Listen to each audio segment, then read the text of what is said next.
Hello friends, welcome back to my channel. So ఇదైతే marriage day vlog అండి. అంటే ఏ పెళ్లి గురించి అయితే ఊరికి వెళ్ళాం. ఆ పెద్ద రోజు మార్నింగ్ మేము రెడీ అయ్యి పిల్లలకి రెడీ చేసి అక్కడ టెంపుల్కి అయితే వెళ్ళాము. పెళ్లి వాళ్ళందరూ అక్కడ టెంపుల్కి అయితే వచ్చారు. ఊర్లో చూడండి, బాగా వర్షం పడిందా ఫస్ట్ డే, బాగా నించిపోయి అక్కడ పెట్టారు. అయితే మ్యారేజ్కి బాగా డెకరేషన్ అయితే బాగా చేశారు.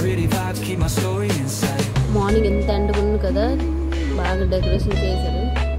ఈవినింగ్ వచ్చేసరికి పెద్ద గాలి వర్షం పడి డెకరేషన్ అంతా ఎగిరిపోయింది.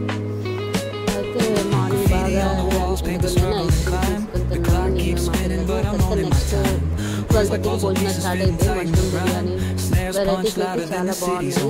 ట్రక్లో పెట్టారు. మా చిన్న బాబు అయితే ఫస్ట్ టైం వాడి చేతులతోనే తిన్నాడు, బాగానే తిన్నాడు. ఫోన్ చేసి మేము వచ్చి పడుకుంటాము. మళ్ళీ నైట్ ఇలా రెడీ అయ్యి వెళ్ళాము. మా పెద్ద బాబు అయితే పెళ్లి కూతురు చూస్తానని ఒకటే అల్లరి పెట్టారు. సో పెళ్లి కూతురు దగ్గరికి వెళ్ళాము చూడడానికి. మ్యారేజ్ ఏముంచి ఎర్లీ మార్నింగ్ 4:30కి ఇలాగా ముహూర్తం అయితే ఉన్నాం. మేము అప్పుడు వరకు అయితే ఉండలేదు.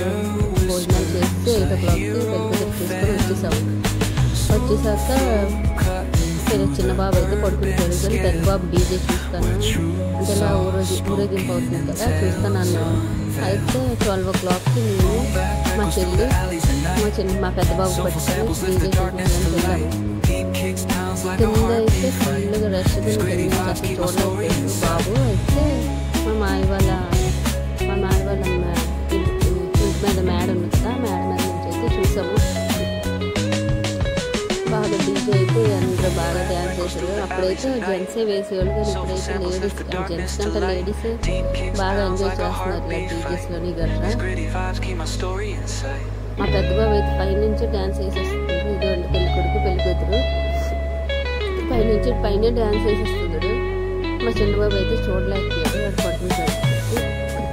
సో ప్లీజ్ కామెంట్ చేసి చెప్పండి, మీ ఊర్లో కూడా అలా డీజే అంటే పెళ్లి రోజు ఇలా డీజే పెడతారా, నైట్కి ఊరేగిస్తారా లేదా అనేది ప్లీజ్ కామెంట్ అయితే చేయండి. ఇంకా వీడియో నచ్చితే లైక్ చేసుకోండి, ఛానల్ని సబ్స్క్రైబ్ చేసుకోండి friends. Thank you for watching. Bye.